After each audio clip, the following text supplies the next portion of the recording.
Hello everybody and welcome.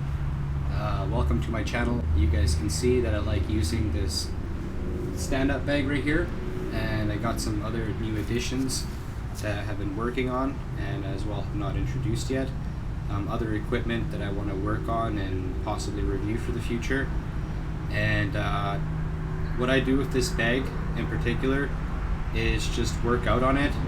I try to do it really fast, just try to do everything that I can do and I know really fast, as fast as I can. I don't exactly work on technique. What I do is just work on throwing everything out, getting a good workout and having fun with it. And yeah, sometimes letting out the emotion out and just enjoying yourself. And also the reason why I do not commit completely to the kicks on the bag, you guys can see that I kind of throw my kicks half-ass sometimes, or I do not completely kick on them, or I just don't put the complete power in it, and that's because of the damage that I've done to the bag in the past, and sometimes the bolts can come off and it's a bit of a hassle. And also every time I apply good power to the bag, this wasn't something that I could do in the past as much as I wanted now. But every time now I apply power to it, because I'm getting stronger, I'm getting bigger, I'm getting much more swift with my kicks, especially now that I've been working them out more. What happens is that the bag tips over. So what I do is I just kind of throw like a half kick and I just commit my shots, step into it, and just try to have fun. Also, my past with MMA or with fighting or with this kind of sport has been mainly to wrestling and grappling. I went to some schools briefly for my grappling for jiu-jitsu, and as well as in high school I did a lot of wrestling, and as well as a lot of things that I did with my friends in the sense of wrestling, like just basically free-for-all backyard wrestling where you just try to take your friend down and put him in submissions and stuff like that, especially when the UFC started airing more on Spike. That's what I began to do with my friends, just grapple a lot and try to do submissions. And yeah, we pulled some muscles and stuff like that and had fun. And we took it pretty seriously. So I would say most of my background is with wrestling and is with taking things to the ground. And as well as when I did compete when I was younger, most of my victories came from wrestling, taking my opponents to the ground, submissions. And that is basically what I've worked on most of my life, and it hasn't been until just the past few years, about 3 years, that I have been working more on my kicks, my stand-up. My dad doing kung fu and karate and judo in his life, and what he taught me when I was a little kid kind of resonated a bit in my movements, the way I kind of move, but obviously there's a lot of stuff that I had holes in, and a lot of the training that I do is without a coach. So usually, you have someone telling you constantly, keep your hands up, keep the technique like this, do this with your foot, what I'm saying, step in this way, just keep with the rhythm, keep it proper, keep it professional, keep it the way you're supposed to. And if you're going to do it unorthodox, make sure you know what you're doing. With me, I've had good coaching in the past and stuff like that, but mainly I've been doing it for myself, and especially most of my stand-up and most of the stuff that I do, the rolls and the kicks and the spins and the 360 and the roundhouses, the roundhouse and the basic kicks, the teeps, the front kicks, all that I learned from my schools, and I got the technique down okay, but I've also been refreshing it over the years, learning from different sources, learning different styles of kicks, and mainly with YouTube, kind of doing it self-taught. So a lot of what I do is in a way, with my stand-up in particular, self-made, and a lot of my grappling as well. And I don't recommend anybody who's going to go into competition to do it that way.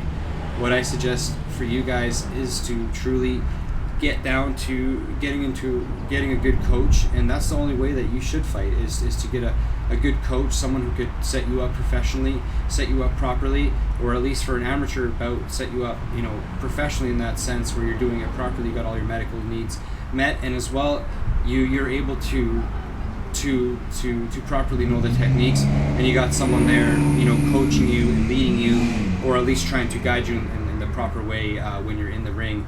And sometimes you don't get the best coach. And for me, I've had bad experiences in recent of having bad coaches, and as well as me with the way that I learn, not being completely coachable, and that's why I like doing things on my own. And that's ultimately as well coming from bad coaches. So when you have a bad coach, it can turn a fighter off, or a person who's trying to learn the arts off, and it can make them pretty bitter for the future.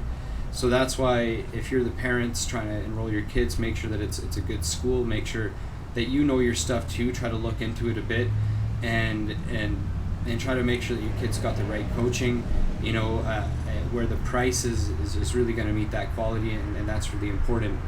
And that's basically a little bit of the background of why I use this bag in the way that I do, and why I got my setting like this, and I've been doing it for quite a few years, and why I work on the stand-up bags in particular.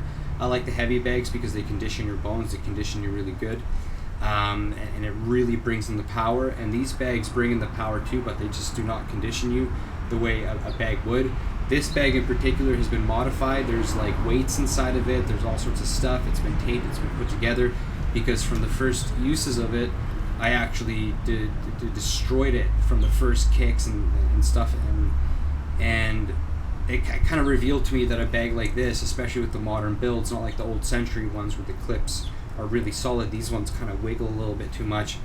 And I'm not saying that they're made to break, but they're a bit more sensitive, and I would say that they're not made for it having to be completely light, but you have to be really technical, you have to be really careful that you don't hit it the wrong way, you don't apply the power in a way where it's going to shift it the wrong way, and that's kind of a bit of a hassle with the bag.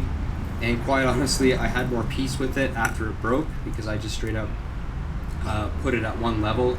It kind of slides up and down, it kind of moves to the sides, but the way I've done it is a nice heavy bag, and actually has turned out to be one of the better stand-up bags that I've had, and it's kind of taken me a long way with cardio and upgrading my techniques. And I do train seriously to compete, to do things locally as well with my friends, just to train and be competitive as a person, but ultimately with the goal of competing in mind, and I've always had since I've been younger, and as well as the competition that I have done.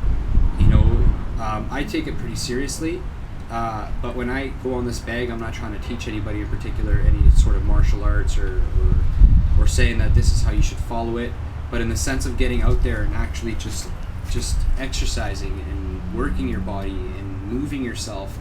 I would say that that's where I'm trying to motivate you. Get out there, do stuff, and truly get your body healthy, and have a healthy competition.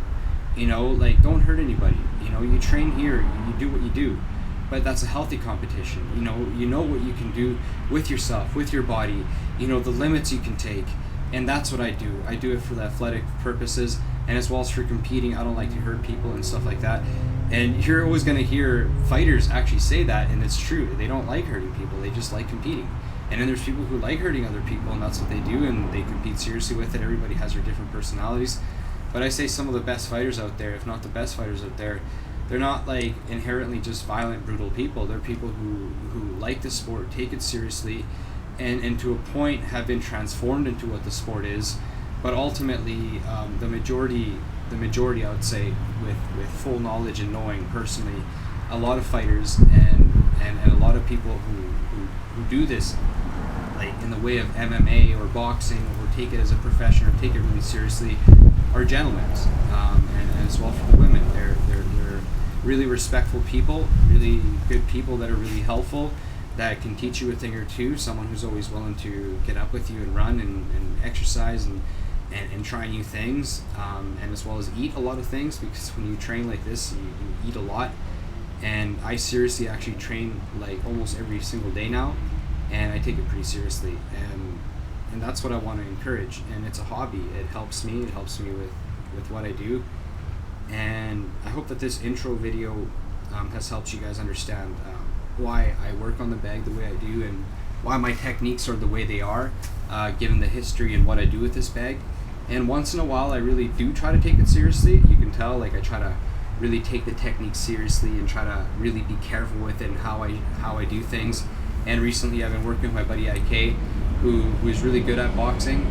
In his own right, he's really good. He's trained in it. He's pretty solid. He's pretty disciplined, and he gets the better of the exchanges. He's a little bit heavier, a little bit taller, a little bit younger, a little bit stronger, but that doesn't matter. He's just a really good boxer. So even if I was his size, his weight, it would still be difficult because of the skills that he has.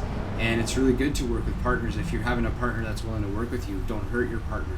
You know what I'm saying? Don't have your partner hurt you back. Have a good mutual respect, a good relationship in that sense. And do stuff together. Make it a friendship. Don't just make it just a business thing. Make it a friendship. Unless it's business, unless it's brief, then you do it that way. You know, if you don't get along with the person, then obviously just work with the person, mutually on that sense.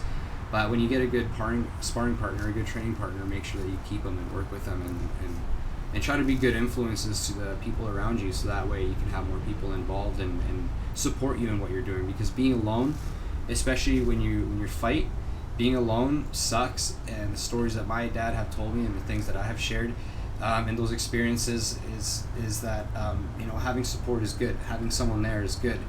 And also learning your techniques, doing good, being coachable, and having a good coach so that you don't get hurt in front of these people. And sometimes you do. That's part of the game, and it's up to them to come watch that too. So, just training and fighting, just the world that it has. It's a pretty honest world. It's really hard to cheat because you pay for it. You pay for it big time, and that's why be honest with yourself. That's the most important thing. Get out there and be honest with yourself. So there you have it, guys. And yes, there's the bag. That's what's left of this bag after about a year and something having it, and what I've done to it. And I would say that it's a bit of a sensitive bag the way it's built, but ultimately it's built right. And you do light work, heavy stuff, but like I said, like don't do it like so recklessly where you're just trying to like eliminate the thing, because that's exactly what you're gonna do. Then you're gonna have to modify it and basically put it on life support after that. And it's not that I've tried to do that intentionally. It's just that like you guys can see like that I work on this thing pretty hard and pretty regularly, like very regularly. I'm uploading a video on this, and you see the amount of work that I do to it. And the zipper on the bottom is basically disintegrated. It's sitting out in the weather sometimes when I forget about it, and as well, since it's broke, kind of being attached to it, the weather's kind of been getting to it. The bolts on the bottom are popped out where I've had to moderate them. But compared to the Century ones are really solid.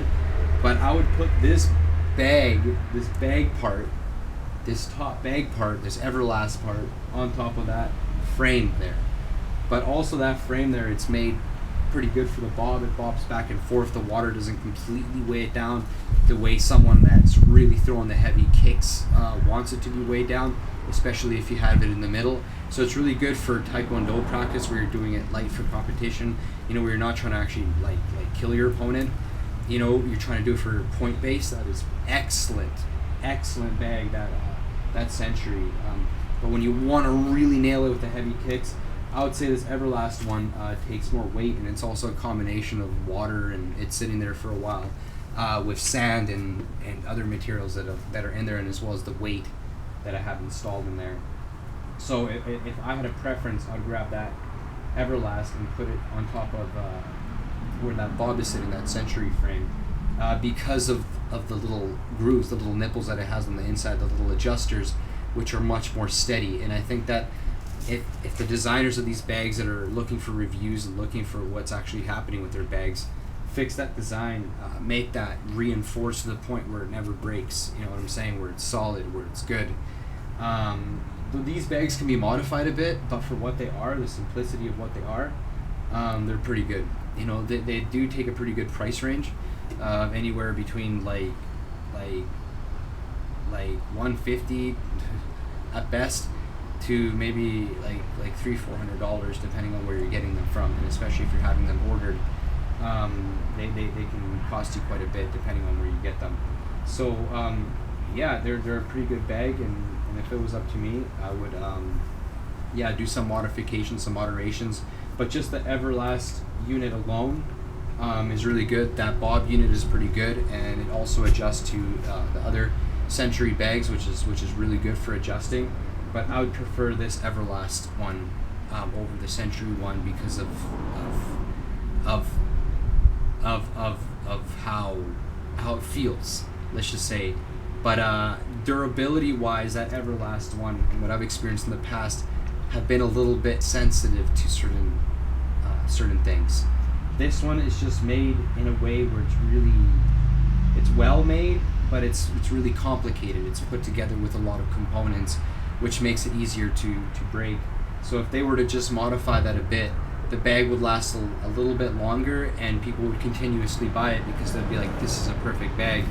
But if the bag is constantly breaking and having issues, of course, people are going to kind of want to go probably for the stuff that may not feel as well, but last longer. You know what I'm saying? And that's why I went back to the Century ones. I had this one first for a little while. I had the Century ones first. And when this one started breaking and showing those straights, I got that one, and then I realized that this one feels nicer, but those ones are more reliable. And then now I have quite a few stand-up bags, and it's kind of been an adventure, and I want to set them up and do a bunch of stuff with them. And I also got a heavy bag that I really like, but I've kind of wrecked it. It was like an Everlast heavy stand too, and the speed bag unit was just completely disintegrated. The 2 stations heavy bag stand, and then the heavy bag stand itself was really hard to hold up what I was doing to it, the kind of kicks I was doing to it. And so maybe I should respect my gear a little bit better, or maybe get gear that's just a little bit more on the higher end, professional, more for Muay Thai, or just a different kind of system. So that's my experiences with my punching bags so far, and other things that I've experienced, and other gears and materials. Like I said, I haven't reviewed yet, and I want to review. But yeah, that is what I have for the bags and my experiences, and a little bit brief description of my martial arts. I didn't completely say everything or what I do, but that's just like a brief description of where I've been and where I am now, and what I do and why I do it. And yeah, so to repeat the stand-up part, I'm still working on a lot of things, especially with the boxing. Boxing with my friend IK, sparring with him, training with him, has really taught me a lot, especially with boxing, without doing the kicks, without being able to grab the guy or grab anybody and take them down, or hold on to their limbs. Boxing and just doing boxing alone has been kind of really interesting, and as well as with my other stand-up, with my kicking and stuff. I'm trying to really improve on it as quick as I can, and as well as I can, and as accurately as I can, so that I can apply it to my skill set and see where else I can take it. Because yeah. Anyways, that's my description and basically my intro. I don't know if I'm gonna put it before the video or after, but that's basically the description of this channel and what I do. And thank you very much for following me. I'm going to keep uploading. I'm going to keep with it. I'm going to try to take it somewhere, and I'm going to try to bring more people in, review more stuff, and see if I can review some local gyms and get some other fighters and people who train to get in here and see where I can take this channel and keep reviewing martial arts and learning from it. Ultimately, MMA reviewer is a person who is basically an apprentice learning himself and reviewing things, and basically more studying tapes and reviewing martial arts and making playlists and putting fights and techniques and training and stuff like that, and just adding it on to the center of knowledge that's up here. Alright guys, until next time, take care and God bless. Bye.